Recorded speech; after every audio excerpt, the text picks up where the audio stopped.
जय श्री कृष्णा दोस्तों, स्वागत है आपके अपने YouTube channel Panchal artist group में। मैं विष्णु पांचाल आप लोगों से चर्चा कर रहा हूं भारतीय चित्रकला के इतिहास के बारे में। दोस्तों, आज के इस टॉपिक में मैं आप लोगों से बताने वाला हूं, जानकारी देने वाला हूं किशनगढ़ शैली के बारे में। किशनगढ़ शैली मारवाड़ की उपशैली है। यह जो टॉपिक है आप लोगों के लिए बहुत ही महत्वपूर्ण है, खासकर की चित्रकला के जो विद्यार्थी हैं उनके लिए बहुत ही महत्वपूर्ण टॉपिक है, आपके काम आने वाला टॉपिक है।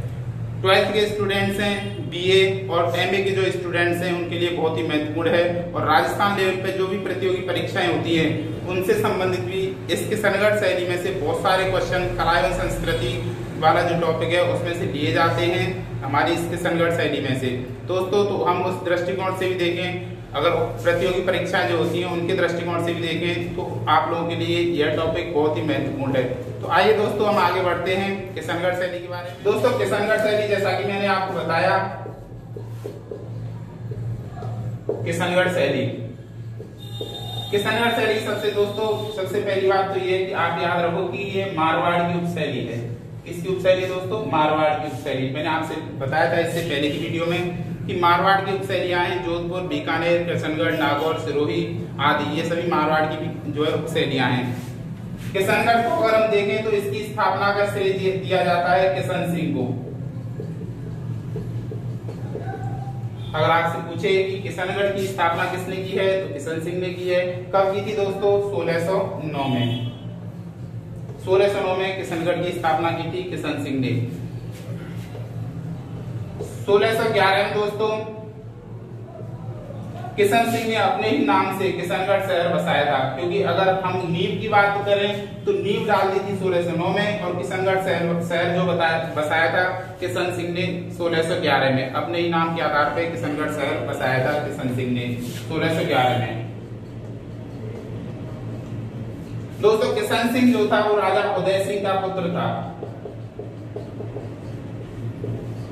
मैं आपकी जानकारी के लिए बता दूं कि उदय सिंह के दोस्तों 16 पुत्र थे और 16 पुत्रों में 8वां पुत्र था किशन सिंह। आशा करता हूं दोस्तों आप समझ गए होंगे किशनगढ़ की स्थापना किसने की है? किशन सिंह ने की है। कब की है? 1609 में। यानी 1609 में किशनगढ़ की नींव डाली थी और किशनगढ़ शहर जो बसाया है वो 1611 ईस्वी में बसाया है, वो भी किशन सिंह ने ही बसाया है अपने नाम के आधार पे। किशन सिंह जो था वो महाराजा उदय सिंह का पुत्र था। उदय सिंह के दोस्तों 16 पुत्र हुए थे और उन 16 पुत्रों में 8वां पुत्र था किशन सिंह, जिसने किशनगढ़ की स्थापना की थी। दोस्तों, किशनगढ़ की मैंने आपको बताया किशन सिंह ने 1609 में स्थापना की है। अब अगर आपसे पूछा जाए कि प्रकाश में लाने का श्रेय किसको दिया जाता है, किशनगढ़ शैली को प्रकाश में लाने का श्रेय किसको दिया जाता है दोस्तों? तो प्रकाश में लाने का श्रेय है एरिक डिकिंसन और डॉक्टर फयाज अली। दोस्तों, बहुत ही महत्वपूर्ण नाम है, दोनों आपको याद रखने हैं। किशनगढ़ की स्थापना किशन सिंह ने की है और किशनगढ़ शैली को प्रकाश में लाने का श्रेय, क्योंकि इसमें बहुत ही प्रमुख और बहुत ही सुंदर चित्र बने हुए थे। तो जिन चित्रों को तथा किशनगढ़ को लोगों के सामने प्रकाश में लाए थे तो वो थे एरिक डिकिंसन और डॉक्टर फयाज अली। आप लोगों से सीधा सीधा पूछ लेता है कि किशनगढ़ शैली को प्रकाश में लाने का श्रेय किन विद्वानों को है, तो दोस्तों आप लोगों को आंसर देना है एरिक डिकिंसन और डॉक्टर फयाज अली। दोस्तों, किशनगढ़ शैली में बहुत सारे राजा हुए थे, लेकिन सभी राजाओं में महत्वपूर्ण जो है इतिहास जो हम पढ़ते हैं, कला के बारे में जो पढ़ते हैं, वो है राजा सावंत सिंह। राजा सावंत सिंह जो थे वो राज सिंह के पुत्र थे। दोस्तों, राज सिंह के पुत्र थे राजा सावंत सिंह।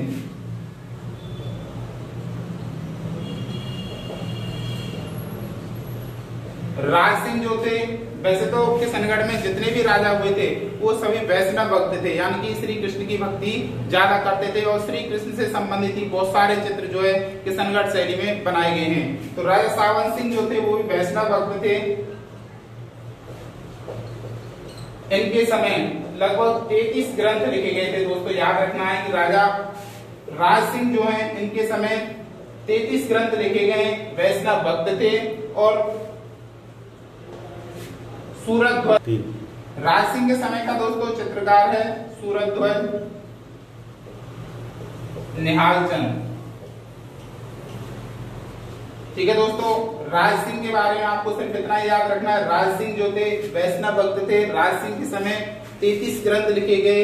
राज सिंह के समय का जो प्रमुख चित्रकार है दोस्तों वो है सूरध्वज निहालचंद। दोस्तों आप किशनगढ़ शैली में आपने नाम सुना होगा मोरध्वज निहालचंद का, तो मोरध्वज निहालचंद जो हैं वो सूरध्वज निहालचंद के ही पुत्र हैं दोस्तों। इसके बाद यानी कि राज सिंह के बाद शासन संभालते राजा सावन सिंह, जो कला के दृष्टिकोण से देखें, हम कला के इतिहास के दृष्टिकोण से देखें तो किशनगढ़ शैली के लिए इनका शासनकाल बहुत ही महत्वपूर्ण है। राजा सावन सिंह जो हैं ये भी कौन थे दोस्तों, वैष्णव भक्त थे। राजा सावन सिंह दोस्तों 1718 ईस्वी में शासन संभालते हैं। मैंने आपको बताया कि राजा सावन सिंह किसके पुत्र थे, राज सिंह के पुत्र है राजा सावन सिंह। राजा सावन सिंह ने 1718 ईस्वी में शासन संभाला है। राजा सावन सिंह कृष्ण के अनन्य भक्त थे, इसी कारण दोस्तों इनका उपनाम था नागरीदास। तो वह बहुत ही महत्वपूर्ण है, आपको याद रखना है नागरीदास किसका उपनाम था, तो आपको जवाब देना है दोस्तों राजा सावन सिंह का। और क्यों है, क्योंकि ये कृष्ण के अनन्य भक्त थे, इसीलिए इनको नागरीदास के नाम से भी जाना जाता था। दोस्तों राजा सावन सिंह की प्रेयसी थी, प्रेमिका थी बणी ठनी। दोस्तों बणी ठनी जो है किशनगढ़ शैली बहुत ही महत्वपूर्ण है, इसे भारत की मोनालिसा भी कहा जाता है।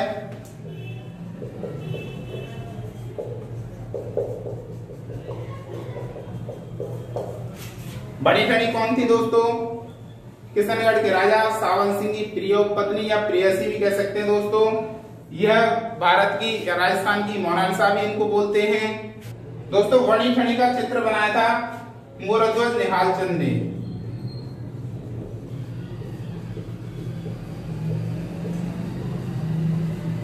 बहुत ही अच्छा क्वेश्चन है, आपसे पूछ लेता है कि बणी ठनी नामक चित्र के चित्रकार का नाम बताइए, तो आप आंसर दोगे दोस्तों मोरध्वज निहालचंद। मोरध्वज निहालचंद किसके शासनकाल में चित्र बनाता था, तो आपको आंसर देना है राजा सावन सिंह के शासनकाल में। राजा सावन सिंह का उपनाम क्या है दोस्तों, नागरीदास। नागरीदास क्यों कहते हैं इनको, क्योंकि कृष्ण के अनन्य भक्त थे, इसीलिए लोग बाग इन्हें नागरीदास के नाम से भी जानते थे। दोस्तों राजा सावन सिंह की प्रिय उपपत्नी का नाम क्या है, बणी ठनी। और बणी ठनी नामक चित्र के चित्रकार कौन हैं, तो दोस्तों आप लोगों को बताना है बणी ठनी नामक चित्र के चित्रकार हैं मोरध्वज निहालचंद। मोरध्वज निहालचंद दोस्तों हमने इससे पहले आपसे चर्चा की थी कि सूरध्वज निहालचंद के पुत्र हैं मोरध्वज निहालचंद। सूरध्वज निहालचंद राजा राज सिंह के समय में जो है चित्र आकृतियों का निर्माण करते थे, जो राजा सावन सिंह के पिता थे।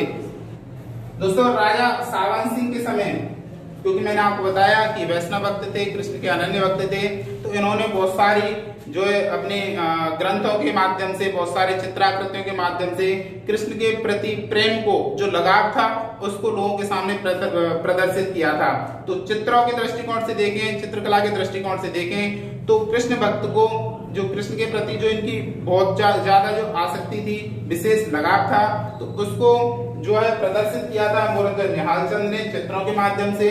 राजा सावन सिंह ने कुछ ग्रंथ भी लिखे थे दोस्तों। ग्रंथ हैं रसिक, रत्नावली, बिहारी चंद्रिका,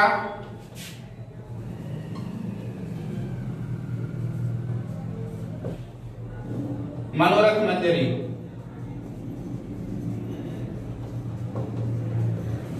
दोस्तों मैं यहाँ पे एक बार रिपीट कर देता हूँ, हम चर्चा कर रहे हैं राजा सावन सिंह के बारे में। राजा सावन सिंह का उपनाम क्या है, नागरीदास। क्यों कहते हैं इनको नागरीदास, क्योंकि ये कृष्ण के अनन्य भक्त थे, इसी कारण इनको नागरीदास के नाम से जाना जाता था। राजा सावन सिंह की प्रिय उपपत्नी का नाम क्या है, बणी ठनी। वही बणी ठनी है दोस्तों, इन्हें हम राजस्थान की या भारत की मोनालिसा भी कहते हैं। बणी ठनी नामक चित्र के चित्रकार का नाम क्या है, मोरध्वज निहालचंद। मोरध्वज निहालचंद ने बणी ठनी के चित्र को चित्रित किया था बहुत ही सुंदरतम तरीके से। राजा सावन सिंह जो थे कृष्ण के अनन्य भक्त थे, इन्होंने कृष्ण के प्रति प्रेम को प्रदर्शित करने के लिए बहुत सारी चित्राकृतियों का निर्माण भी करवाया और बहुत सारे ग्रंथ भी लिखे थे। इनमें से कुछ ग्रंथ हैं रसिक रत्नावली, बिहारी चंद्रिका, मनोरथ मंजरी। ये जो ग्रंथ हैं राजा सावन सिंह के द्वारा लिखे गए हैं, जो कृष्ण के प्रति लगाव को प्रदर्शित करते हैं कि इनका कृष्ण के प्रति जो है कितना लगाव था। दोस्तों, कृष्ण के प्रति इनका जो है बहुत ही लगाव था, कृष्ण भक्ति में बहुत ही लीन रहते थे। यही कारण था कि जो है राजा सावन सिंह अपने राजकाज को छोड़कर और वृंदावन के लिए गमन कर जाते हैं। वृंदावन में जाकर इन्होंने कृष्ण के प्रति और जो है भक्ति की। दोनों बड़ी ठनी और राजा सावन सिंह दोनों वृंदावन चले जाते हैं, जहां बड़ी ठनी की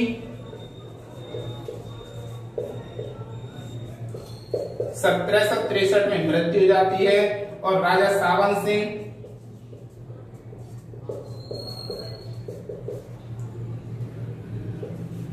1764 में स्वर्गलोक को गमन कर जाते हैं। दोस्तों, तो ये आपको याद रखना है कि बड़ी ठनी की मृत्यु कब हुई 1763 में, राजा सावन सिंह की मृत्यु कब हुई 1764 में। दोस्तों, इनकी मृत्यु कहाँ पे हुई है? वृंदावन में, क्योंकि कृष्ण के प्रति बहुत ज्यादा लगाव था। यही कारण था कि अपने राजकाज को छोड़कर वृंदावन के लिए गमन कर जाते हैं और वहां पे इन दोनों की मृत्यु हो जाती है। और आज भी दोस्तों इनकी समाधियां वृंदावन में बनी हुई है। दोस्तों, यहाँ तक मैंने आपको थोड़ा सा मोटा मोटा बताया है मैंने कि जो शॉर्ट क्वेश्चन जो अक्सर आते हैं, तो इनमें से ही आपसे पूछे जाएंगे कि किशनगढ़ शैली के प्रमुख चित्रकार कौन है? मूर्तिध्वज निहाल चंद। मूर्तिध्वज निहाल चंद ने किस प्रमुख चित्र का निर्माण किया था? बड़ी ठनी। बड़ी ठनी कौन थी? जो है राजा सावन सिंह की प्रिय पत्नी। तो इस तरीके के क्वेश्चन मैंने आपसे इनके बारे में चर्चा की है। तो मैं थोड़ा सा 5 मिनट और चर्चा करता हूँ डीपली कि किशनगढ़ शैली जो चित्र बने थे उनके विषय क्या हैं, अन्य चित्रकारों के नाम क्या हैं। दोस्तों, वैसे किशनगढ़ शैली में वैष्णव भक्ति से संबंधित बहुत सारे चित्र बनाए गए थे और वैष्णव भक्ति से संबंधित जैसे आप ग्रंथ जानते हैं, भागवत पुराण, गीत गोविंद, ये सारे कुछ ग्रंथ हैं, इनसे संबंधित चित्र बनाए गए थे। तो आइए डीपली हम चर्चा कर लेते हैं कुछ और किशनगढ़ शैली के बारे में जो महत्वपूर्ण तथ्य हैं उनके बारे में। तो दोस्तों, किशनगढ़ शैली के जो महत्वपूर्ण तथ्य हैं उनके बारे में और हम चर्चा कर लेते हैं। देखिए दोस्तों, मैंने आपको बताया था कि किशनगढ़ की स्थापना किशन सिंह ने 1609 में की है। प्रकाश में लाने का श्रेय है Eric Dickinson, doctor Fayaz Ali को है। कुछ कला प्रेमी सम्राट थे, कौन कौन से हैं? सहस्त्रमल, सहस्त्रमल के बाद जगमल, जगमल के बाद हरि सिंह, हरि सिंह के बाद रूप सिंह, रूप सिंह के बाद मान सिंह, मान सिंह के बाद राज सिंह और राज सिंह के पुत्र हैं राजा सावन। राज सिंह के समय मैंने आपको बताया दोस्तों कि 33 ग्रंथ लिखे गए थे। वैष्णव भक्त थे, यहाँ तक ये सभी सम्राट है दोस्तों वैष्णव भक्त हैं, श्री कृष्ण के अनन्य भक्त हैं। ये भी राजा जो राज सिंह है 33 ग्रंथ लिखे गए हैं। सूरतध्वज निहाल चंद जो थे वो राज सिंह के समय के प्रमुख चित्रकार थे और सूरतध्वज निहाल चंद का ही पुत्र है मूर्तिध्वज निहाल चंद, जो राजा सावन सिंह के समय का प्रमुख चित्रकार है। राज सिंह के पुत्र हैं दोस्तों राजा सावन सिंह। राजा सावन सिंह के बारे में चर्चा करते हैं क्योंकि कला के दृष्टिकोण से देखें तो राजा सावन सिंह के समय का ही जो है ज्यादा वर्णन किया गया है। क्योंकि दोस्तों महत्वपूर्ण चीज ये और है कि आप ध्यान रखना कि किशनगढ़ शैली का स्वर्णकाल जो कहा जाता है राजा सावन सिंह के समय को भी कहा जाता है। यानी राजा सावन सिंह के समय को दोस्तों क्या कहा जाता है? स्वर्णकाल। किशनगढ़ शैली का स्वर्णकाल राजा सावन सिंह के समय को कहा जाता है। राजा सावन सिंह 1718 ईस्वी में दोस्तों राजा बने थे। 1699 से 1764 तक इनका शासनकाल रहा है, समय रहा है। दोस्तों कृष्ण के अनन्य भक्त थे राजा सावन सिंह और इनकी प्रेयसी थी बड़ी ठनी। बड़ी ठनी का चित्र बनाया है मूर्तिध्वज निहाल चंद ने। दोस्तों किशनगढ़ शैली के अगर हम विषय के बारे में चर्चा करते हैं कि किशनगढ़ शैली में किस विषय से रिलेटेड चित्र बनाए गए थे, तो मैंने आपको बताया कि राजा सावन सिंह कृष्ण से जो कृष्ण के अनन्य भक्त थे, जितने भी राजा हुए थे कृष्ण के अनन्य भक्त थे किशनगढ़ शैली में। तो कृष्ण से संबंधित बहुत सारे चित्रों का निर्माण किशनगढ़ शैली में किया गया है, जैसे कि राधा कृष्ण के लीला भाग संबंधी चित्र, रसिक प्रिया, ये कुछ ग्रंथ हैं, गीत गोविंद, भागवत पुराण, नागर समुच्चय, शिकार, उत्सव, सभी चित्रांकन किशनगढ़ शैली में किया गया है। यानी ओवरऑल हम बात करें तो कृष्ण से संबंधित ही ज्यादातर चित्रों का निर्माण, कृष्ण के राधा प्रेम से संबंधित ही बहुत सारे चित्रों का निर्माण किशनगढ़ शैली में किया गया है। आकृति की अगर बात करें दोस्तों की किस तरीके की आकृति किशनगढ़ में बनाई गई हैं, तो किशनगढ़ में जो आकृतियां बनाई गई हैं पुरुष आकृतियां कैसी हैं दोस्तों? लंबी हैं, छरेरे बदन वाली हैं और कृष्ण की काया जो होती है यानी कि नीलवर्ण युक्त कृष्ण काया युक्त चित्राकृतियों का निर्माण किशनगढ़ शैली में किया गया है। क्योंकि मैंने आपको बताया कि ज्यादातर कृष्ण से ही संबंधित किशनगढ़ शैली में चित्र बने हैं। तो जो आकृति है कैसी है, छलहरी है। नील वर्ण कृष्ण कायायुक्त जो है आकृतियां बनाई गई हैं। समुन्नत यानी समान ललाट दोस्तों, माथा जो होता है समान बनाया गया है। लंबी नासिका, नाक जो है लंबी बनाई गई है। खंजनाकृति नेत्र, खंजन पक्षी जैसे तीखे नेत्र किशनगढ़ शैली में बनाए गए हैं। स्त्री आकृतियों की बात करें दोस्तों तो गौरवर्ण गोरे रंग की आकृतियां बनाई गई हैं किशनगढ़ शैली में। स्त्री आकृतियां जो हैं काजल युक्त विशाल नयन है, बड़ी बड़ी आंखें हैं जो काजल युक्त हैं। कपोरों तक यानी कि गालों तक आच्छादित पलकें हैं, छाई हुई पलकें किशनगढ़ शैली में नारी आकृतियों की बनाई गई है दोस्तों। लहंगा कंच की पारदर्शी ओढ़नी बनाई गई है। पृष्ठभूमि की अगर हम बात करें, क्योंकि चित्र का जो बैकग्राउंड होता है उसमें दोस्तों चित्र के अनुसार यानी कि जो है राधा कृष्ण के प्रेम संबंधी चित्रों का चित्रांकन किशनगढ़ शैली में किया गया है, तो उसी के अनुसार पृष्ठभूमि का भी यहाँ पर जो है चित्रांकन किया गया है। जैसे वनों, पहाड़, झील, कमल सरोवर, बतख, मोर, इन सभी को जो है पृष्ठभूमि में चित्र की विषय के अनुसार प्रदर्शित किया गया है। दोस्तों हम चर्चा करते हैं आगे कि किशनगढ़ शैली के प्रमुख चित्रकार कौन कौन से हैं। दोस्तों किशनगढ़ शैली के जो चित्रकार हैं उनको याद करने के लिए मैंने आपको एक ट्रिक बनाई है, और ट्रिक के माध्यम से भी आप चित्रकारों के नाम याद कर सकते हैं। अगर आप ट्रिक के माध्यम से नाम याद नहीं कर सकें तो आप डायरेक्टली भी याद कर सकते हैं। देखिए दोस्तों, किशनगढ़ शैली की चित्रकार कुछ इस तरीके से सीता लाडली सूरज की। सीता किसकी लाडली है दोस्तों? सूरज की है। और मोर बदन है राम, नानक गए सवाई से, अमर किशनगढ़ का नाम। किशनगढ़ का नाम दोस्तों वैसे भी अमर है, क्योंकि चित्रकला के दृष्टिकोण से देखें तो राजस्थान में इसका नाम सर्वोपरि स्तर पर लिया जाता है। सीता से आप याद रखना दोस्तों, सीताराम किशनगढ़ शैली के चित्रकार हैं। लाडली दास किशनगढ़ शैली के चित्रकार हैं।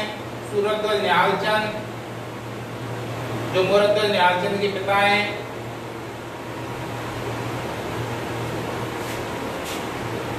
मोरध्वज निहाल चंद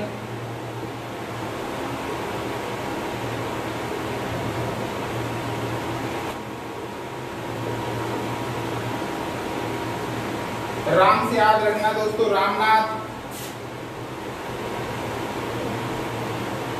नानक राम। सवाई से याद रखना है दोस्तों आप लोगों को, सवाई राम।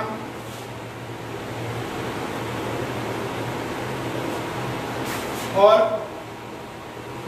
अमरा, ये कहाँ के चित्रकार हैं दोस्तों? किशनगढ़ के चित्रकार हैं। आशा करता हूँ आप याद हो होंगे। तो रिपीट कर देता हूँ कि सीता लाडली सूरज की, मोर बदन है राम, नानक गए सवाई से, अमर है किशनगढ़ का नाम। तो दोस्तों सीता से सीताराम, लाडली से लाडली दास, सूरज से सूरजध्वज निहाल चंद जो मोरध्वज निहाल चंद के पिता हैं, मोर यानी कि मोरध्वज निहाल चंद, बदन से राम से रामनाथ, नानक से नानक राम और सवाई से सवाई राम, अमर से अमरा। ये दोस्तों किशनगढ़ शैली के प्रमुख चित्रकार हैं। दोस्तों किशनगढ़ शैली में इतना ही है। आगे की वीडियो में हम चर्चा करेंगे कोटा शैली के बारे में। दोस्तों अगर हमारी वीडियो को आप पसंद कर रहे हैं तो हमारी वीडियो को ज़्यादा से ज़्यादा आप लाइक करें, शेयर करें तथा चैनल को सब्सक्राइब करें। बहुत बहुत धन्यवाद दोस्तों। जय हिंद, जय भारत।